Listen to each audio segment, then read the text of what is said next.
والصالحين من عبادكم وإمائكم إن يكونوا فقراء يغنيهم الله من فضله والله واسع عليم صدق الله العظيم. وقال سعد بن أبي وقاص الليثي رضي الله عنه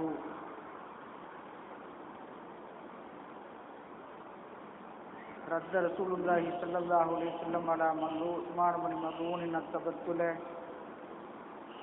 ولو أذن له لاختصينا رواه البخاري ومسلم صدق رسول الله صلى الله عليه وسلم.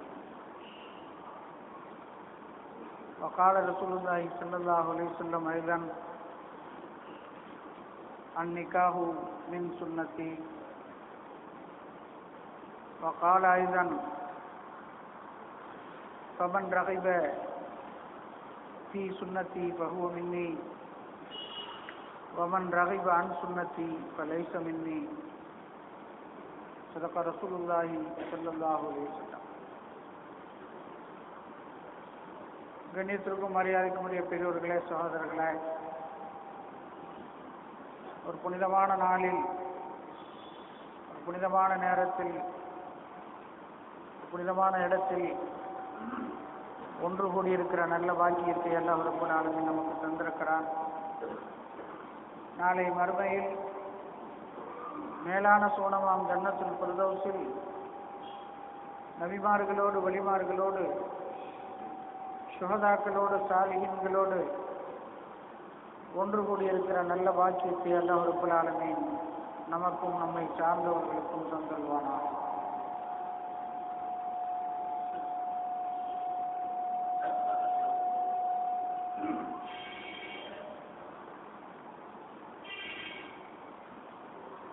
அருமையான பெருமக்களே, புனிதமான ரமதான் நம்மை விட்டு கடந்து அதற்கு அடுத்த மாதமான ஷவ்வாலில் நிறைவு பகுதியிலே நாம் இருக்கிறோம். பொதுவாக ஷவ்வால் முஸ்லிம்களிடத்தில் ஒரு குதூகலமான, நமது இல்லங்களில் நடைபெறக்கூடிய சுப காரியங்களுக்கு நாம் தேர்ந்தெடுக்கக்கூடிய மாதமாக இந்த ஷவ்வால் இருக்கிறது. ஏதாவது சுபகாரியம் நடத்த வேண்டுமானால் ரமலான் கழித்து ஷவ்வாலில் வைத்துக் கொள்ளலாம் என்று குடும்பத்தில் உள்ள எல்லோரும் சொல்லக்கூடியவை காட்சிகளை நாம் பார்க்கிறோம். ஒட்டுமொத்தமாக இந்த சமுதாயம் ஷவ்வாலை நமது வீட்டு சுபகாரியங்களை நடத்துவதற்கான நாட்களாக, மாதமாக இதை தேர்ந்தெடுப்பதை நம்முடைய வழக்கில் ஆண்டாண்டு காலமாக நாம் வைத்திருக்கிறோம். ரசூலுல்லாஹி ஸல்லல்லாஹு அலைஹி வஸல்லம் அவர்கள்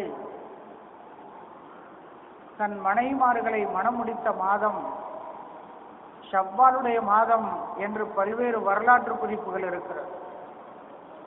ரசூலுல்லாஹி ஸல்லல்லாஹு அலைஹி வஸல்லம் அவர்கள் திருமணம் முடிப்பதற்கு ஷவ்வாலை தேர்ந்தெடுத்தார்கள். நபி அவர்கள் ஷவ்வாலிலே தான் திருமணங்களை செய்து கொண்டார்கள் என்ற வரலாற்று குறிப்புகள் இந்த சமுதாய மக்களுக்கும் ஒரு பாடமாக அமையப்பெற்ற காரணத்தினால் ஷவ்வாலிலேயே திருமணங்கள் நடந்தேறுவதை நாம் பார்க்கிறோம். இல்லறத்தை, இல்லற வாழ்வை உலகத்தில் தோன்றி இருக்கிற எல்லா மார்க்கங்களும் வலியுறுத்தி இருக்கிறது. எல்லா சீர்திருத்தவாதிகளும், எல்லா சித்தாந்திகளும் திருமணத்தை பற்றி, இல்லறத்தை பற்றி, இல்லறத்தின் அவசியத்தை பற்றி எல்லாம் எல்லா சமுதாய மக்களும், எல்லா சித்தாந்தம் பேசக்கூடியவர்களும், ஆத்திகர்களும் நாத்திகர்களும் பாகுபாடு இல்லாமல் இல்லற வாழ்வை, திருமண வாழ்க்கையை எல்லோரும் ஏற்றுக்கொள்கிறார்கள், எல்லோரும் போற்றுகிறார்கள், எல்லோரும் திருமணத்தை செய்ய வேண்டும் என்று வலியுறுத்துகிறார்கள் என்பதை எல்லாம் கடந்து சத்திய இஸ்லாம் மாத்திரம்தான் திருமணத்தை ஒரு வணக்கமாக, ஒரு வழிபாடாக, ஒரு இபாதத்தாக திருமணத்தை இந்த மார்க்கம் ஆக்கி இருக்கிறது என்பதுதான் மற்ற மார்க்கங்களை விட, மற்ற சித்தாந்திகளை விட வேறு யாரும் சொல்லித்தராத ஒரு தத்துவத்தை இல்லற வாழ்வியலில் ரசூலுல்லாஹி ஸல்லல்லாஹு அலைஹி வஸல்லம் அவர்கள் நமக்கு சொல்லிக் கொடுத்தார்கள். ஒரு மனிதன் குடும்பம் நடத்துவதை கூட, ஒரு மனிதன் குடும்ப வாழ்வில் ஈடுபடுவதை கூட, ஒரு மனிதன் இல்லறத்தில் ஈடுபடுவதை கூட ஒரு இபாதத் என்று சொன்ன மார்க்கம் இந்த உலகத்தில் சத்திய இஸ்லாத்தை தவிர வேறில்லை என்பதை நாம் புரிந்து கொள்ள கடமைப்பட்டிருக்கிறோம். அருமையான பெருமக்களே, ரசூலுல்லாஹி ஸல்லல்லாஹு அலைஹி வஸல்லம் அவர்கள் இல்லற வாழ்வின் அவசியத்தை, மனமுடித்துக் கொள்வதின் தேவையை, ஒரு மனிதன் மனமுடித்துக் கொள்கிற போது அவனுக்கு அல்லாஹ்விடத்தில் கிடைக்கக்கூடிய மரியாதையை நபியவர்கள் சொல்லி தந்த அளவிற்கு வேறு யாரும் சொல்லவில்லை என்பதை நாம் புரிந்து கொள்ள வேண்டும். எல்லாவற்றிலும் உச்சமாக நபியவர்கள் ஒரு அழகான செய்தியை சொன்னார்கள். இறையச்சம் என்பது எல்லா வகையிலும் இருக்கிறது. தக்வா என்று சொல்லப்படக்கூடிய இறையச்சம் எல்லா வஸ்துக்களிலும் இருக்கிறது. ஒரு மனிதன் அவன் தன் செய்யக்கூடிய வியாபாரத்தில், அவனுடைய விவசாயத்தில், அவனுடைய வாழ்க்கையின் எந்த பகுதியாக இருந்தாலும் அல்லாஹ்வின் பயம் அவனுடைய உள்ளத்தில் இருந்து கொண்டே இருக்க வேண்டும் என்ற தக்வாவை இந்த மார்க்கம் எல்லா கட்டத்திலும் வலியுறுத்தி இருக்கிறது. அதிலே உச்சமாக நபியவர்கள் சொன்னார்கள். ஒரு செய்தி என்ன தெரியுமா? ஒரு மனிதன் தொழுகிறான், மற்ற கடமைகளை செய்கிறான், அதற்கெல்லாம் சொல்லாத ஒரு செய்தியை ரசூலுல்லாஹி ஸல்லல்லாஹு அலைஹி வஸல்லம் அவர்கள் இல்லற வாழ்க்கையில் ஈடுபடக்கூடியவர்களை, இல்லறத்தின் அவசியத்தை பற்றி சொல்கிற போது நபி அவர்கள் இப்படி சொன்னார்கள். மன் தஸவ்வஜ ஃபகத் இஸ்தக்மல நிஸ்ஃபத்தீன் வல் யத்தகில்லாஹ பின்னிஸ்ஃபில் பாகி. யார் மனம் முடிக்கிறாரோ, யார் இல்லறத்தை மேற்கொள்கிறாரோ, யார் கல்யாணம் செய்கிறாரோ அவர் இந்த மார்க்கத்தின் சரி பகுதியை நிறைவு செய்து விட்டார்.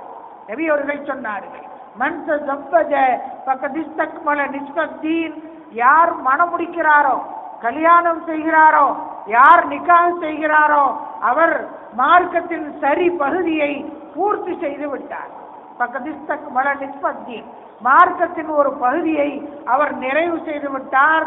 வல் யத்தகில்லாஹ பின்னிஸ்ஃபில் பாகி, மிச்சம் உள்ள பகுதியில் அவர் அல்லாஹ்வை அஞ்சி நடக்கட்டும் என்று ரசூலுல்லாஹி ஸல்லல்லாஹு அலைஹி வஸல்லம் அவர்கள் இல்லறத்தின் அவசியத்தை பற்றி சொல்லுகிற போது ஒரு மனிதன் மார்க்கத்தை பேணுவதில் சரி பகுதியாக்கி, அந்த சரி பகுதி அவர் மனமுடிப்பதில் இருக்கிறது.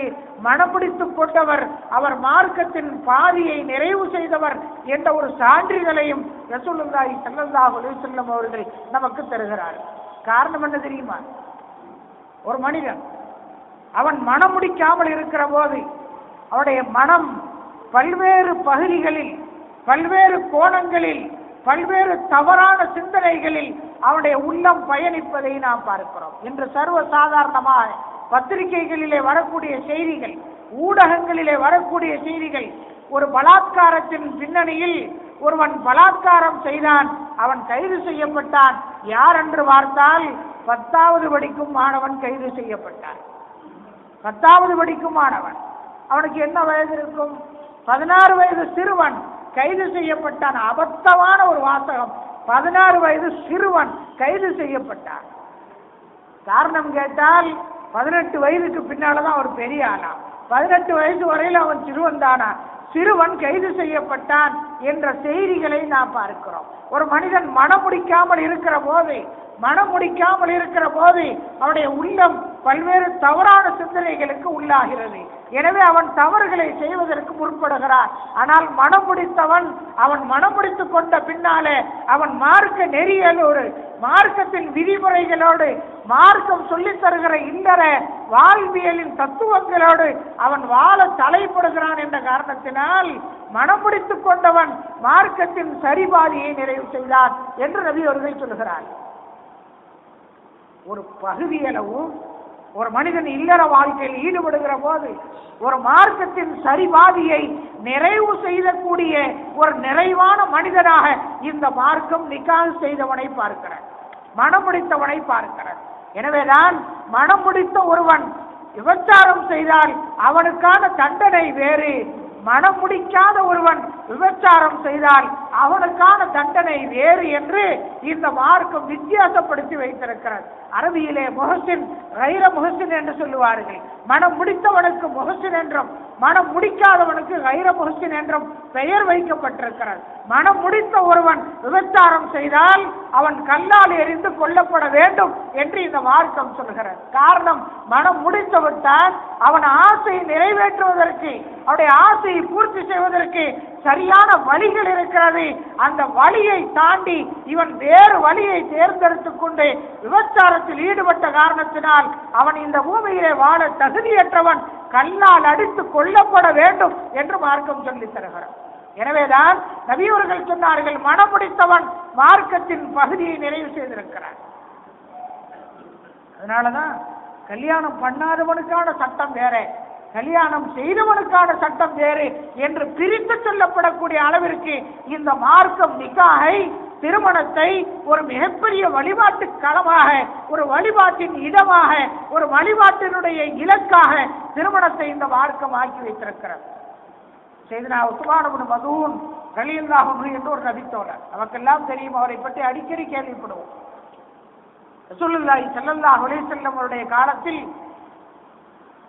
ரசூலுல்லாஹி ஸல்லல்லாஹு அலைஹி வஸல்லம் அவர்கள் காபாவுக்கு உள்ளே செல்ல வேண்டும் என்று ஆசைப்பட்ட போது காபாவுக்கு உள்ளே செல்ல அனுமதிக்க முடியாது என்று தடுத்தவர் இந்த உஸ்மான் இப்னு மதூன். பிற்காலத்தில் அவர் இஸ்லாத்தை ஏற்றுக்கொண்டார். இஸ்லாத்தை ஏற்றுக்கொண்டு நபியோரிடத்தில் வந்தார். அவருக்கு இல்லற வாழ்க்கையின் மீது பிடிப்பில்லை, மனம் முடித்துக் கொள்ள அவருக்கு ஆசை இல்லை. ரசூலுல்லாஹி ஸல்லல்லாஹு அலைஹி வஸல்லம் இடத்திலே வந்து சொன்னார், நபியே, நான் மனம் முடித்துக் கொள்ள விரும்பவில்லை, பிரம்மச்சாரியாக நான் இருந்து விடுகிறேன், கல்யாணம் செய்யாமலே இருந்து விடுகிறேன். அரபியில் தபத்துல் என்று சொல்லுவார்கள், அதை பிரம்மச்சாரியம், மனம் முடிக்காமல் இருந்து விடுவர். நான் மனம் முடிக்காமலே இருந்து விடுகிறேன் என்று ரசூலுல்லாஹி ஸல்லல்லாஹு அலைஹி வஸல்லம் இடத்திலே வந்து சொன்னார். நபியவர்கள் சொன்னார்கள், மனம் முடிக்காமல் இருப்பதை இந்த மார்க்கம் ஏற்றுக்கொள்ளார், மனம் முடிக்காமல் இருப்பதை இந்த மார்க்கம் ஏற்றுக்கொள்ளார். நீ மனம் முடிக்காமல் பிரம்மச்சாரியாக இருப்பதை நான் அறவே வெறுக்கிறேன், நான் அதற்கு அனுமதிக்க முடியாது என்று ரசூலுல்லாஹி ஸல்லல்லாஹு அலைஹி வஸல்லம் அவர்கள் உஸ்மான் இப்னு மதூன் ரலியல்லாஹு அன்ஹு இடத்திலே மனம் முடிக்காமல் இருப்பதற்கு அனுமதி கொடுக்க மறுத்தார்கள் என்பது மாத்திரமல்ல, இந்த செய்தியை சொல்ல வருகிற சஅத் இப்னு அபீ வக்காஸ் ரலியல்லாஹு அன்ஹு அவர்கள் கூடுதலாக ஒரு செய்தியை சொல்கிறார்கள். நபி அவர்கள் மாத்திரம் உஸ்மான் இப்னு மதூன் ரலியல்லாஹு அன்ஹு அவர்களுக்கு மனம் முடிக்காமல் இருப்பதற்கு அனுமதி கொடுத்திருந்தால் நாங்கள் எல்லாம் ஆண்மையை நீக்கிக் கொள்வதற்கான மருத்துவத்தை நாடி இருப்போம் என்று அதற்கு சஅத் இப்னு அபீ வக்காஸ் ரலியல்லாஹு அன்ஹு அவர்கள் சொல்கிறார்கள். இஹ்திஸா என்று சொல்லப்படக்கூடிய ஆண்மை நீக்கும் மருத்துவம் இப்பொழுதும் இருக்கிறது. ஆண்களுக்கான குடும்ப கட்டுப்பாடு நபியுடைய காலத்தில் அது இருந்தது. ஆண்களுக்கான குடும்ப கட்டுப்பாடு, இந்த இடம் அதற்கு பொருத்தமில்லை, பள்ளிவாசலாக இருக்கிற காரணத்தினாலே அந்த வாசகத்தை நான் நாரியமாக சொல்கிறேன். வலவு அதினலகு சஅத் இப்னு அபீ வக்காஸ் ரலியல்லாஹு அன்ஹு அவர்கள் சொன்னார்கள், வலவு அதினலகு நஹ்தஸைனா, நபி ஸல்லல்லாஹு அலைஹி வஸல்லம் அவர்கள் உஸ்மான் இப்னு மதூன் ரலியல்லாஹு அன்ஹு அவர்களுக்கு மாத்திரம் மனம் முடிக்காமல் இருப்பதற்கு அனுமதி கொடுத்திருந்தால் நாங்கள் எல்லாம் ஆண்மையை நீக்கிக் கொள்ளக்கூடிய மருத்துவத்தை செய்திருப்போம் என்று அதற்கு சஅத் இப்னு அபீ வக்காஸ் ரலியல்லாஹு அன்ஹு அவர்கள் சொல்கிறார். ஆக இந்த மார்க்கம் பிரம்மச்சாரியத்தை, மனம் முடிக்காமல் இருப்பதை, திருமணம் இல்லாமல் ஒரு ஆண்மகன் தனித்திருப்பதை இந்த மார்க்கம் வன்மையாக கண்டிக்கிறது. மனம் முடிக்காமல் இருப்பதை இந்த மார்க்கம் வன்மையாக தடுத்திருக்கிறது என்பதை இந்த செய்தி நமக்கு புலப்படுத்துகிறது. ரசூலுல்லாஹி ஸல்லல்லாஹு அலைஹி வஸல்லம் அவர்கள் எல்லா துறையிலும் வழிகாட்டியது போல, நபி அவர்கள் எல்லாவற்றுக்கும் பாடம் சொல்லி தந்தது போல, இந்த உலகத்தில் இருக்கிற எல்லா நடப்புகளுக்கும், அது எந்த துறை சார்ந்ததாக இருந்தாலும், எந்த இயல் சார்ந்ததாக இருந்தாலும், எந்த இசம் சார்ந்ததாக இருந்தாலும், எல்லா இசத்திற்கும் இந்த உலகத்திற்கு வழிகாட்டி தந்த வல்லல் முஹம்மது ரசூலுல்லாஹி ஸல்லல்லாஹு அலைஹி வஸல்லம் அவர்கள் இல்லறத்திற்கும் ஒரு சரியான வழியை காட்டி, ஒரு ஆண்மகன் அவன் தனித்திருப்பதில் அர்த்தமில்லை, ஒரு ஆணின் வாழ்க்கையில் ஒரு பெண் பங்கெடுக்காமல் இருக்கிற போது அவருடைய வாழ்க்கை அர்த்தமற்றதாகி விடுகிறது என்பதை சரியான முறையில் சொன்னவர்கள் ரசூலுல்லாஹி ஸல்லல்லாஹு அலைஹி வஸல்லம் அவர்கள். நீங்கள் யோசித்து பாருங்கள், ஒரு ஆண்மகன் அவன் தனித்திருக்கிற போது அவனுடைய வாழ்க்கையில் என்ன அர்த்தம் இருக்க போகிறது? உலகத்தில் எதையும் அல்லாஹ் வீணாக படைக்கவில்லை இந்த அருள்முறை குர்ஆன் சொல்கிறது. ஒரு ஆண்மகன் அவன் தனித்திருக்கிற போது வீணானவனாகவே அவன் கருதப்படுகிறான். நீங்க சாதாரணமா பார்க்கலாம், கல்யாணம் ஆகலையா, காலத்தை வேஸ்ட் ஆக்கிட்டான், வீணாக்கிட்டான்னு சொல்லு. 30 வயசாச்சு, 35 வயசாச்சுன்னா கல்யாணம் ஆகலை, அவருடைய வாழ்க்கை வீணடித்து விட்டான். இளமை பருவத்தில் மனமுடித்துக் கொண்டால் அவன் வாழ்க்கை அர்த்தமுள்ளதாக இருக்கிறது. அவன் இளமை பருவம் கடந்து திருமண வயதையும் கடந்து அவன் மனம் முடிக்காமல் இருக்கிற போது நாம் எல்லோரும் ஏளனமாக சொல்கிறோம், அவன் வாழ்க்கையை கெடுத்துக் கொண்டான். ஆணாக இருந்தாலும் பெண்ணாக இருந்தாலும் அவனுடைய வாழ்க்கை வீணடித்துக் கொண்டான் என்று இல்லற வாழ்வில் ஈடுபடாதவர்களை அல்லது இல்லற வாழ்வில் ஈடுபடுவதற்கான வாய்ப்புகள் இருந்தும் அதை கெடுத்துக் கொண்டவர்களை, சரியான வாழ கற்றுக்கொள்ளாதவர்களை அல்லது வாழ்க்கையின் பாடத்தை படித்துக் கொள்ளாதவர்களை, வாழ்வதற்கான எல்லா தகுதியும் இருந்தும் கூட தன்னுடைய சொந்த சுயநலத்தால் வாழ விருப்பமில்லாதவர்களை, வாழ்க்கையின் அர்த்தம் இழந்தவர்களுடைய பட்டியலில் நாம் இயல்பாக சேர்ப்பதை பார்க்கிறோம். ரசூலுல்லாஹி ஸல்லல்லாஹு அலைஹி வஸல்லம் அவர்கள் இல்லற வாழ்க்கையில் ஒரு மனிதன் ஈடுபடுகிற போது அந்த மனிதனுடைய வாழ்க்கை அர்த்தமுள்ளதாக இருக்கிறது. எந்த மனிதனுடைய வாழ்க்கையில் இல்லறம் இல்லையோ, யார் இல்லற வாழ்வில் ஈடுபடாதிருக்கிறாரோ, யார் மனமுடிக்காமல் இருக்கிறாரோ அவருடைய வாழ்க்கை அர்த்தமற்றதாகி விடுகிறது என்பதை ரசூலுல்லாஹி ஸல்லல்லாஹு அலைஹி வஸல்லம் அவர்கள் நமக்கு அழுத்தமாக சொல்லி தந்தார்கள். எனவேதான் சஅத் இப்னு அபீ வக்காஸ் ரலியல்லாஹு அன்ஹு அவர்கள் சொல்கிறார்கள், உஸ்மான் இப்னு மதுஊன் மனப்பிடித்துக் கொள்ளாமல் இருப்பதற்கு நான் தனியாக இருக்க விரும்புகிறேன், பெண்ணின் வாடை எனக்கு தேவையில்லை, எந்த பெண்ணையும் சாராமல் நான் வாழ ஆசைப்படுகிறேன் என்று அவர் அனுமதி கேட்ட போது கூட ரசூலுல்லாஹி ஸல்லல்லாஹு அலைஹி வஸல்லம் அவர்கள் அதற்கு அனுமதி மறுத்தார்கள் என்பதை, திருமணத்தின் அவசியம் எந்த அளவிற்கு இஸ்லாத்தில் வலியுறுத்தப்பட்டிருக்கிறது என்பதை நாம் புரிந்து கொள்வதற்கு இந்த செய்தி ஒரு ஆதாரமாக இருக்கிறது.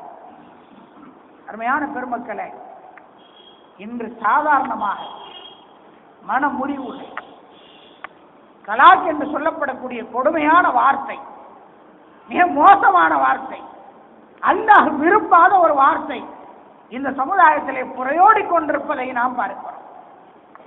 அண்மையிலே பத்திரிகைகளிலே வந்த ஒரு செய்தி, இந்த சமுதாயம் அதிர்ச்சியும் வேதனையும் படக்கூடியதான ஒரு செய்தி. அநேகமாக எல்லா பத்திரிகைகளிலும் அந்த புள்ளி விவரம் வெளியிடப்பட்டிருந்தது. அண்மை காலமாக குடும்ப நீதிமன்றங்களில் விவாகரத்து வழக்குகள் அதிகமாக தாக்கலாகிறது என்ற செய்தி அதிலே சொல்லப்பட்டு சற்றேறக்குறைய 40% திருமணங்கள் விவாகரத்திலே முடிகிறது என்ற ஒரு அதிர்ச்சியான செய்தியை அந்த புள்ளி விவரம் நமக்கு சொன்னது. குறிப்பாக தென்னகத்திலே பண்பாடு, கலாச்சாரம், குடும்பம் என்றெல்லாம் பேசக்கூடிய தென்னகத்தில், தென் மாநிலங்களில், குறிப்பாக தமிழகத்திலே விவாகரத்து வழக்குகள் பெருகிக் கொண்டே போகிறது என்ற செய்தியை அந்த பத்திரிகை செய்தி சுட்டிக்காட்டி அதிலே முஸ்லிம்களின் பங்களிப்பு அதிகமாக இருக்கிறது என்ற செய்தியும் அதிலே சொல்லப்பட்டது. இல்லறத்தின் அவசியத்தை, குடும்ப வாழ்க்கையின் அவசியத்தை, ஒரு மனிதன் குடும்பம் நடத்துகிற போது அவனுடைய குடும்ப வாழ்வு எப்படி இருக்க வேண்டும் என்ற யதார்த்தத்தை சொல்லித்தந்த ஒரு மார்க்கத்தில் அதிகமான விவாகரத்துக்கள் தாக்கலாகப்படக்கூடிய அல்லது ஊர் ஜமாத்துகளிலே கொண்டு போய் வைக்கப்படக்கூடிய சூழலுக்கு இன்றைய சாதாரண இளைஞர்களும் இளைஞர்களும் மாறி போயிருக்கிறார்கள் என்ற கொடுமையான செய்தியை இந்த சமுதாயம் சற்று வேதனையோடு படித்து பார்க்க கடமைப்பட்டிருக்கிறார். வாழுங்கள் என்றுதான் மார்க்கம் சொல்லி தந்தது, வாழுங்கள் என்று சொல்லித்தான் இந்த மார்க்கம் சொல்லி தந்தது. எல்லோரும் நன்றாக வாழ வேண்டும், மனமுடித்துக் கொண்டு இல்லற வாழ்க்கையில் இன்பத்தோடு வாழுங்கள், நல்ல சந்ததிகளை இந்த சமுதாயத்திற்கு பெற்றுத்தாருங்கள் என்று சொல்லித்தான் திருமணங்களை ஊர் கூடி நடத்துகிறோம், உறவுகள் கூடி நடத்துகிறோம், எல்லோருமாக சேர்ந்து நடத்துகிறோம். ஆனால் யாரோ ஒருவரின் சுயநலத்தாலே, ஆணோ பெண்ணோ யாரோ ஒருவரின் சுயநலத்தாலே அல்லது குடும்பத்தில் இருக்கக்கூடிய பெரியவர்கள் என்ற பெயரில் இருக்கக்கூடிய சில நபர்களின் சுயநலத்தாலே இந்த சமுதாயத்தில் விவாகரத்துகள் பெருகி போய் கொண்டிருக்கிற ஒரு கொடுமையான அதிர்ச்சியான செய்தியை நாம் சற்று வேதனையோடு பார்க்க கடமைப்பட்டிருக்கிறோம். கணவனும் மனைவியும் இல்லறத்தில் ஈடுபடுகிற போது நான் அடிக்கடி சொல்வதுண்டு, யாராவது ஒருவர் விட்டு கொடுத்து, யாராவது ஒருவர் பெருந்தன்மையோடு, கணவனாக இருக்கட்டும் மனைவியாக இருக்கட்டும், யாராவது ஒருவர் விட்டு கொடுத்து ஒருவருக்கொருவர் அவருக்குள் ஏற்படக்கூடிய பிரச்சனைகளை அவர்கள் அமர்ந்து பேசி, அல்லது குடும்பத்தின் பெரியவர்களை வைத்துக் கொண்டு அவர்களை வைத்து பேசி அந்த பிரச்சனைகளை தீர்க்க பார்க்க வேண்டுமே தவிர, இன்று நாம் சாதாரணமாக பார்க்கிறோம், பெருந்தன்மை என்பது மக்களிடத்தில் அடியோடு இல்லாமல் போனது.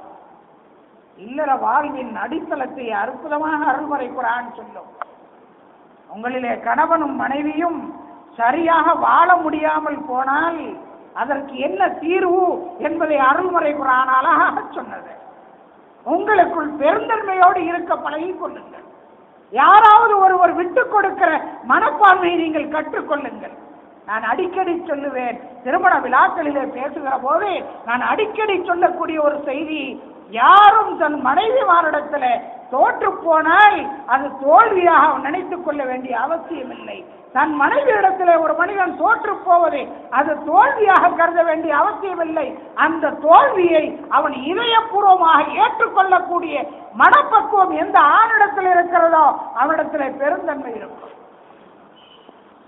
அன்னை ஆயிஷா ரலியல்லாஹு அன்ஹா, பெருமான் ரசூலுல்லாஹி ஸல்லல்லாஹு அலைஹி வஸல்லம் அவர்கள் இல்லறம் நடத்திய அந்த விதத்தை சற்று வாசித்து பார்த்தால் நான் அடிக்கடி சொல்லக்கூடிய இன்னொரு செய்தி, உங்களுடைய பிள்ளைகளுக்கு மணமுடிக்கிற போது முதலில் ரசூலுல்லாஹி ஸல்லல்லாஹு அலைஹி வஸல்லம் அவர்கள் தன் மனைவிமார்களோடு எப்படி வாழ்ந்தார்கள் என்ற பாடத்தை முதலில் உங்களுடைய பிள்ளைகளுக்கு சொல்லிக் கொடுங்கள். அதற்கு முன்மாதிரியாக நீங்கள் உங்களுடைய வாழ்க்கையை அமைத்துக் கொள்ளுங்கள். நீங்களும் உங்கள் மனைவியும் எப்படி வாழ்கிறீர்களோ அதை பார்த்து உங்கள் பிள்ளைகள் வாழ வேண்டும். அப்படி முன்மாதிரி தம்பதிகளாக, முன்மாதிரி குடும்ப தலைவர்களாக, முன்மாதிரி பெற்றோர்களாக உங்களை நீங்கள் ஆக்கிக் கொள்கிற போது நமது வீடுகளில் நிச்சயமாக விவாகரத்து போன்ற, மனமுறிவு போன்ற, விலகி இருத்தல் போன்ற, அவள் ஒரு இடத்திலும் இவன் ஒரு இடத்திலும் இருக்கக்கூடிய ஒரு மோசமான காலகட்டம் நிச்சயமாக இருக்க வாய்ப்பில்லை. முன்மாதிரி தம்பதிகளாக, முன்மாதிரி பெற்றோர்களாக முதலில் நம்மை நாம் ஆக்கிக் கொள்ள வேண்டும். ரசூலுல்லாஹி ஸல்லல்லாஹு அலைஹி வஸல்லம் அவர்கள் ஒரு நாள் ஆயிஷா ரலியல்லாஹு அன்ஹாவிடத்திலே சொல்கிறார், நீயும் நானும் ஓடி பார்க்கலாம், நீயும் நானும் ஓடி பார்க்கலாம், யார் முந்தி ஓடுவது என்று ஒரு ஓட்டப்பந்தயம். யாருக்கு? கணவனுக்கும் மனைவிக்கும் இடையில் ஒரு ஓட்டப்பந்தயம். இப்பொழுதெல்லாம் கணவனாலும் நடக்க முடியவில்லை, மனைவியாலும் நடக்க முடியவில்லை. காரணம், இவர் 95 கிலோ இருக்கிறார், அவர் 100 கிலோ இருக்கிறார். நடக்கிறதுக்கே பாடாரு. நம்ம ஊர்ல இல்ல, வெளியூர்ல. இப்பொழுதெல்லாம் தம்பதிகள் நடப்பதே பெரும்பாடு. இருவரும் சேர்ந்து வாகனங்களிலே தான் உறவுகளின் வீடுகளுக்கு செல்ல வேண்டியது இருக்கிறது. வாகனம் இல்லையானால் யாரும் எங்கும் செல்ல முடியாது. காரணம், என்னால் நடக்க முடியாது என்று இருவருமே சொல்லக்கூடிய காட்சிகளை நாம் பார்க்கிறோம். ரசூலுல்லாஹி ஸல்லல்லாஹு அலைஹி வஸல்லம் அவர்களுக்கும் ஆயிஷா ரலியல்லாஹு அன்ஹா அவர்களுக்கும் இருவருக்கும் மத்தியிலே ஒரு போட்டி. இருவரும் ஓடி பார்ப்பது. சற்று தூரம் ஓடுகிறார்கள். ரசூலுல்லாஹி ஸல்லல்லாஹு அலைஹி வஸல்லம் அவர்கள் அதிலே வெற்றி பெற்று விடுகிறார்கள். ஆயிஷா ரலியல்லாஹு அன்ஹா அவர்களுக்கு வருத்தம், நபி அவர்கள் வெற்றி பெற்று விட்டார்களே என்ன ஒரு வருத்தம் உள்ளுக்குள்ளே. அதற்கு பின்னால் ஒரு கட்டத்தில் ரசூலுல்லாஹி ஸல்லல்லாஹு அலைஹி வஸல்லம் அவர்களுக்கும் ஆயிஷா ரலியல்லாஹு அன்ஹா அவர்களுக்கும் அதே போல் ஒரு ஓட்டப்பந்தயம் இன்னொரு கட்டத்திலே நடக்கிறது. பெருமான் ரசூலுல்லாஹி ஸல்லல்லாஹு அலைஹி வஸல்லம் அவர்கள் ஆயிஷா ரலியல்லாஹு அன்ஹா அவர்களை ஓட விட்டு நபி அவர்கள் வேண்டும் என்று பின்வாங்குகிறார்கள். ஆயிஷா ரலியல்லாஹு அன்ஹா அவர்களை ஓட விட்டு நபி அவர்கள் வேண்டும் என்று பின்வாங்குகிறார்கள். ஒரு நாள் நபி அவர்கள் வெற்றி பெற்று விட்டார்கள். ஆயிஷா ரலியல்லாஹு அன்ஹா தோற்று போனார்கள். அதை ஈடு செய்வதற்காக ரசூலுல்லாஹி ஸல்லல்லாஹு அலைஹி வஸல்லம் அவர்கள் தான் தோற்று போய் தன் மனைவி ஆயிஷா ரலியல்லாஹு அன்ஹா அவர்களை ஓட விட்டு இவர்கள் பின்வாங்குகிறார்கள். ரசூலுல்லாஹி ஸல்லல்லாஹு அலைஹி வஸல்லம் அவர்கள் சொன்னார்கள், அருமையான பெருமக்களே, நாமும் நம்முடைய உள்ளத்திலே பதிய வைத்து நம்முடைய பிள்ளைகளுடைய உள்ளத்திலும் பதிய வைக்க வேண்டிய ஒரு அற்புதமான சம்பவம் அது. ஒரு அருமையான செய்தி. நபியவர்கள் சொன்னார்கள், நான் ஏற்கனவே ஒரு நாள் வெற்றி பெற்று விட்டேன், நீ தோற்று போனாய். இன்று நீ வெற்றி பெற்றிருக்கிறாய், நான் தோற்று போயிருக்கிறேன். அதற்கு இது சரியாகி விட்டது என்று ரசூலுல்லாஹி ஸல்லல்லாஹு அலைஹி வஸல்லம் அவர்கள் சொன்னார். அதுக்கு சரியா போச்சு. ஆதாபிதாக்க, நான் ஒரு நாள் வெற்றி பெற்றேன், நீ தோற்று போனாய். இன்று நான் தோற்று போயிருக்கிறேன், நீ வெற்றி பெற்றிருக்கிறாய். ஆதாபிதாக்க, அதற்கு இது சரியாகிவிட்டது. இப்படி எத்தனை பேர் இருக்கிறோம் பெருமக்களை.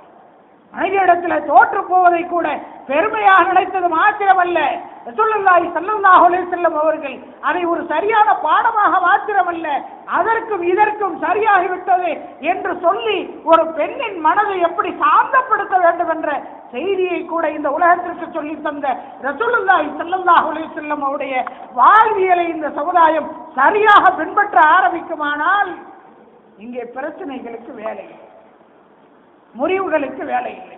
அருள்மறை குர்ஆன் சொல்லும், உங்களுக்கிடையில் வாழ முடியாது என்ற நிலைக்கு வருகிற போது, கணவனும் மனைவியும் ஒத்த கருத்தோடு வாழ முடியாது என்ற நிலைக்கு நீங்கள் வருகிற போது, அவள் குடும்பத்தில் ஒருவரையும் அவன் குடும்பத்தில் ஒருவரையும் நடுவர்களாக நியமனம் செய்து உங்களின் பிரச்சனைகளை தீர்த்து கொள்ள பாருங்கள்.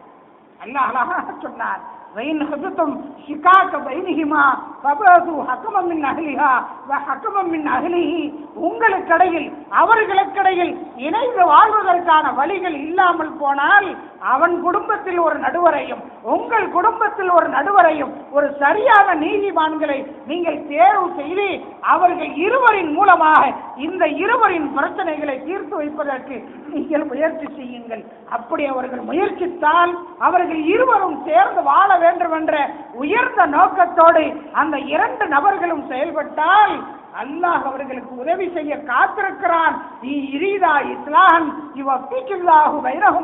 அவர்கள் இருவரும் சேர்ந்து வாழ வேண்டும் என்று விரும்புகிற போது, அந்த எண்ணம் அவர்களுக்கு இருக்கிற போது அல்லாஹ் அவர்களுக்கு உதவுகிறான் என்று அல்லாஹ் ரப்புல் ஆலமீன் குடும்ப வாழ்வியலில் விரிசல் ஏற்படுகிற போது அதை எப்படி தீர்த்து கொள்வது என்ற தத்துவத்தை அழகாக இந்த செய்தி நமக்கு சொல்லித் தருகிறது பெருமக்களே. எனவேதான் இல்லறத்தை ஒரு சராசரி நடப்பாக ஒரு சடங்காக ஆக்கிக் கொள்ளாமல் அதை ஒரு வணக்கமாக வழிபாடாக அதை ஆக்கிக் கொள்ள முயற்சிக்கிற போது இந்த மார்க்கம் சொல்லி தந்திருக்கிற அற்புதமான நடைமுறைகளை இந்த சமுதாயம் பேண ஆரம்பிக்கிற போது நம்முடைய மக்களிடத்துல நம்முடைய பிள்ளைகளிடத்துல மனம் முடித்திருக்கிற நம்முடைய சொந்தங்களிடத்துல விரிசல்களுக்கு வேலை இல்லாமல் அவர்களை சரியான பாதையில் இயக்கக்கூடிய சரியான பாதையில் கொண்டு செல்லக்கூடிய இல்லறத்தின் அருமையான தத்துவங்களை புரிந்து கொள்ளக்கூடிய மனப்பக்குவத்தை ஊட்டுவதற்கு நாம் தவறிவிடுகிற போது அந்த ஆபத்தான நிகழ்வுகள் இந்த சமுதாயத்தில் இன்னும் பெருகி போக வேண்டிய ஒரு ஆபத்து இருக்கிறது என்பதை நாம் புரிந்து கொள்ள கடமைப்பட்டிருக்கிறோம். அருமையான பெருமக்களே, பெருமான் ரசூலுல்லாஹி ஸல்லல்லாஹு அலைஹி வஸல்லம் அவர்கள் தன் மனைவியரிடத்தோடு அவர்கள் வாழ்ந்த அந்த விஷயங்கள், வாழ்ந்து காட்டிய அந்த விதம், அவர்களோடு வாழக்கூடிய தத்துவத்தை, அதனுடைய யதார்த்தங்களை நபி அவர்கள் நமக்கு சொல்லி தந்திருக்கிற அந்த பாங்கு, இதையெல்லாம் இந்த சமுதாயம் பேண ஆரம்பித்தால் நிச்சயமாக ஒரு இனிப்பான சந்ததிகளை, இனிப்பான இல்லறத்தை இந்த சமுதாயம் கண்டிப்பாக பார்க்கும் என்பதில் எந்த மாற்று கருத்தும் இருக்க பெறுவதில்லை. அருமையான பெருமக்களே, நாம் மிகப்பெரிய தவறை செய்கிறோம். திருமணங்களில், திருமண வாழ்க்கையில் அவர்களுக்குள் ஒத்து போகக்கூடிய நிலைகளை ஏற்படுத்துவதற்கு பதிலாக பிளவுகளை அதிகப்படுத்துவதற்கு, பிரச்சனைகளை ஊதி பெரிதாக்குவதற்கு, அவர்களுக்கு இடையில இருக்கக்கூடிய சாதாரண இடைவெளியை கூட பெரிதுபடுத்தி பார்ப்பதற்கு சில மனிதர்கள் ஆசைப்படுகிற போது அந்த குடும்பங்களின் வாழ்க்கை, அந்த குடும்பங்களின் சந்தோஷம், அந்த குடும்பங்களில் இருக்கக்கூடிய மகிழ்ச்சி அதை விட்டு காணாமல் போகக்கூடிய ஒரு கொடுமையையும் கூட நாம் பார்த்து கொண்டிருக்கிறோம். இன்ஷா அல்லாஹ் இனி வரக்கூடிய வாரங்களில் அதனுடைய யதார்த்தங்களை, குடும்பத்தின் நிக்காஹினுடைய சில சட்ட திட்டங்களை, நிக்காஹை நாம் எப்படி நடத்துவது, எந்த அமைப்பில் நடத்துவது, நிக்காஹின் அவசியங்களையும் அதனுடைய இல்லறத்தின் சரியான ஒருங்கிணைப்புகளையும் உள்ளங்களை இணைத்து வைக்க வேண்டிய பெருமான் ரசூலுல்லாஹி ஸல்லல்லாஹு அலைஹி வஸல்லம் அவர்கள் காட்டி தந்திருக்கிற அந்த சரியான இல்லற வாழ்க்கையின் அர்த்தங்களை புரிந்து கொள்வதற்கான செய்திகளை இன்ஷா அல்லாஹ் வரக்கூடிய வாரங்களில் பார்க்கலாம். எல்லாம் வல்ல அல்லாஹு தஆலா இந்த நிலையில் மனம் முடித்திருக்கிற மணமக்களை அல்லாஹ் ரப்புல் ஆலமீன் ஒன்று சேர்த்து வைத்து, யாரெல்லாம் பிரச்சனைகளால் தனித்து வாழ்ந்து கொண்டிருக்கிறார்களோ அவர்களுடைய பிரச்சனைகளையும் அல்லாஹ் ரப்புல் ஆலமீன் தீர்த்து வைத்து இப்பொழுது அண்மையில் மனம் முடித்திருக்கிற, இனிமேல் மனம் முடிக்கவிருக்கிற எல்லா தம்பதிகளையும் அல்லாஹ் ரப்பல் ஆலமீன் மனம் ஒத்தவர்களாக, இரு மனங்களையும் ஒரு மனங்களாக ஆக்கி ஒரே பாதையில் பயணிக்கக்கூடிய நல்ல உள்ளங்களை இணைக்கக்கூடிய ஆற்றல் பெற்ற அல்லாஹ் அவருடைய உள்ளங்களை இணைத்து வைத்து இந்த சமுதாயத்திற்கும் இந்த மக்களுக்கும் இந்த ஊருக்கும் பெயர் பெற்று தரக்கூடிய நல்ல சூழலை அல்லாஹ் ரப்பல் ஆலமீன் உருவாக்கி தருவானாக. வாஹிர் தஅவானா அனில் ஹம்துலில்லாஹி ரப்பில் ஆலமீன். அஸ்ஸலாமு அலைக்கும் வரஹ்மத்துல்லாஹி வபரகாத்துஹு.